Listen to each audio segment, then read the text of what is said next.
Oo. Si Attorney Rian Balisi, abogado po ni Senator Bong Revilla. Alamin din natin yung kanyang petition for bail. Meron. Yun nga. no? Oo. Attorney Balisi, napapanood po kayo sa Net25, napapakinggan po sa Radyo Agila. Live din po sa aming mga social media account.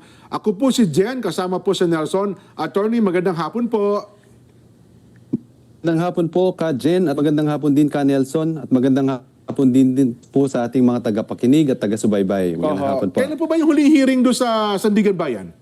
Kahapon po ba ngayon? Yes po, bale, di po, natapos po yung pagdinig sa bail application ho ni Senator Bong Revilla noong Biyernes. Last Friday. Abril 24. Yes po, natapos po yung sunod-sunod na pagdinig.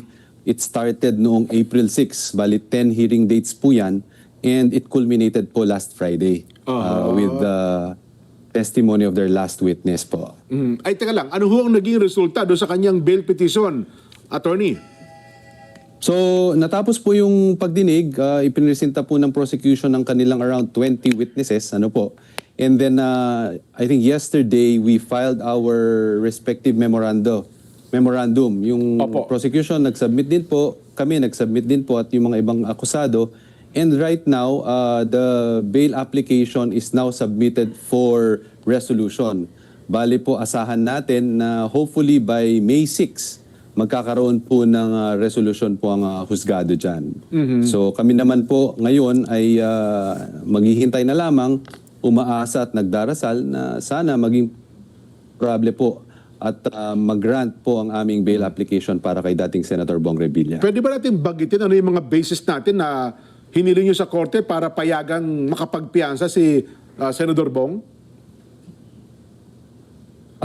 Limited lang po yung pwede nating ibahagi sapagkat meron tayong tinatawag na sub-judice. Baka ma-sub-judice tayo.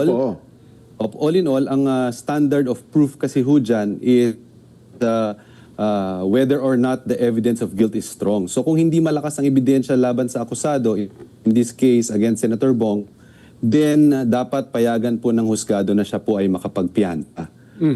Kami naman, mula sa simula ng pagdinig, mariin naman po naming isinasabi na for very start, wala pong matibay na ebidensya na nakakapag-ugnay kay Senator Bong doon sa mga paratang laban sa kanya patungkol dito po sa Ghost Flood Control Project dito po sa Pandi, Bulacan. So, natapos po ang pagdinig hanggang sa katapusan ng mga bail hearings ay wala ho kaming nakita, with all due respect po, no, sa posisyon ng mga kung sino man yung nagkokomento or sa kabilang side, no, malakas po ang aming paniniwala na hanggang sa pagtatapos ng pagdinig ay wala pong naiugnay na matibay na ebidensya laban kay Senator Bong. In fact, kung mamarapatin ninyo, and this is just very general, the principal witness na sinasabing makapag-uugnay sa kanya ay sabi ko nga doon sa isang pagdinig ay panayam ay nag-self-destruct. Kayo na po ang baalang humusga kung talaga bang ang pawang testimonya na walang ebidensya ay sapat para idiin ang dating senador. Kailan po yung na-expect natin na didesisyonan yung bail petition, Attorney? Bali po sa May 6, yan po ay isinet na date na hopefully po lumabas po ang resolution dun sa bail application ni dating Senator Bong. Attorney, si Nelson po. Nelson? Ito naman po, Attorney, ay... Yes, Colonel. Sa bagay, kayo po nandun sa hearing eh. Kami, wala ni Jen, wala sa hearing eh. Gusto ko lang makonfirma kung totoo itong lumabas na balita. Ito naman po ay nalathala na ito daw pong si Associate Justice Ronald Moreno ay medyo nagtaka, no? Nagtaka kay Yusek Bernardo. Yusek Bernardo dahil 1 billion ang kanyang isosole. Samantalang ang inaakusa lang kay Senator Bong ay 500 million allegedly. So, lilitaw, mas malaki pa. Mas malaki pa kinita ni Yusek Bernardo. Mas malaki. At nagtataka sila, paano naging... Mastermind. Naging witness. Si Bernardo, ba't ka naging witness? Ano bang... Totoo ba ito? Yung pangyayari yon? Yung naipapalita po na ganun ang naging obserbasyon ng husgado ay tama po yun. At kami naman sa depensa, we could not comment further but just to affirm na ganun po yung naging karunungan sa isip ng husgado na 1 billion ho yung kanyang ikinumit na restitution, if you may, when his credibility was being tested po, no? So kami naman, syempre, nothing to comment but to say that, teka lang, kung talaga bang yan ay inyong commitment at ang pinag-uusapan lamang dito ay 92 million flood control project, ibig sabihin nun, nakapagtataka talaga. Your suspicion or doubt or question is as good as ours. Samantalang yung aming kliyente ay pinaparatangan ng allegedly pagtanggap halaga na sa pagdating sa flood control project ay 92 million project lamang. So I will leave it at that, because as far as we're concerned, we cannot comment further, pero kumpirmado po yung sinasabing 1 billion na restitution offer ng nasabing witness.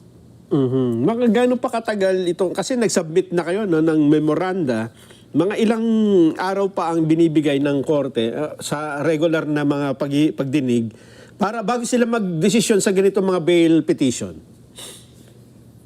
Bali po, more or less, mga kung marapatin, kung May 6, bali, next week na po yun. Kung di ako nagkakamali, or the week after next, I should say. Po. So, medyo mabilisan ho talaga yung magiging evaluation sapagkat according to rules, ang bail application po at yung mga bail hearings are summary in nature. So, talagang mabilisan ho yan at kami naman, gaya ng nasabi ko kanina, ay umasa at nagdarasal na sana nga pakinggan yung aming points, yung mga nailabas naming mga favorable points para po sana ay mag-grant ang aming bail application. At ang isa dyan ay yung pagiging flight risk na ipapakita mo na hindi naman tinatakasan yung kaso. Which is parang naipakita naman ni Senador Bong Revilla dahil siya mismo ang, di ba, Jen? Kusang sumuko. Kusa eh. Tama po yan. Hindi talaga makikitaan ng risk of flight si Senator Bong. Kung maalala nyo ho, nung unang isinampa yung charge against him at nalaman na merong warrant of arrest laban sa kanya, immediately po, within the hour, talagang dire-diretso siyang nag-surrender at isinuko yung kanyang sarili sa Philippine National Police. And then on the next day, nag-voluntary surrender din po tayo sa Sandigan Bayan.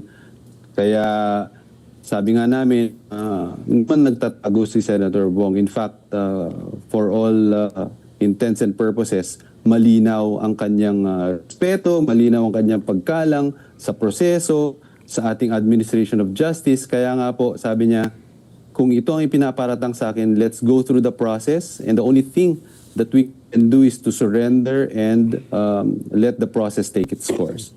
So in that regard po, kami ay mariin na nagsasabi nga na hindi ho talaga siya flight risk. At sana, bukod sa mahina ang ebidensya laban sa kanya at hindi siya flight risk, hari nawa, kami ay patuloy na nagdadasal na sana ay mag-grant ho yung aming bail application. Hindi ba siya nagsisi, sumuko siya? Kasi sa mga pinaparatangan, attorney, siya lang ang nakulong eh. No doubt po, talagang naman, ano yan. Hindi naman, Hindi ho. Sabi nga ni Senator Bong, kung yan ang proseso, yan ang pagdadaanan natin. So yung pagsuko, yung pagka-detain niya ngayon, no? It's inconvenient, but that's the process. And he fully and continuously respects yung proseso ng ating hustisya. So kaya ho kami nandito, kaya pinagdaanan ho namin yung sunod-sunod na pagdinig para po madinig yung aming application for bail. Kamusta naman po Sasamantalahin ko na rin po yung pagkakataon. Opo. Tama po, yung pagkumusta. Siya naman po ay patuloy na nananalig. In fact, sabi niya nga sa akin na itong pagsubok na to, lalabas din ng katotohanan. So, sasamantalahin ko din itong pagkakataon na ito na magpasalamat sa lahat ng mga sumuporta sa kanya at patuloy ho magdasal para naman ho sana mag-grant yung kanyang bail application. Opo. Attorney Rian Balice, maraming salamat. Magandang hapon po sa inyo. Salamat po muli Ka Nelson at Ka Jen. Magandang hapon po ulit at mabuhay kayo. Mga kaibigan, ang atin po nakapanayam si Attorney Rian Balice, siya pong abogado ni Senator Bong Revilla. Ayun po.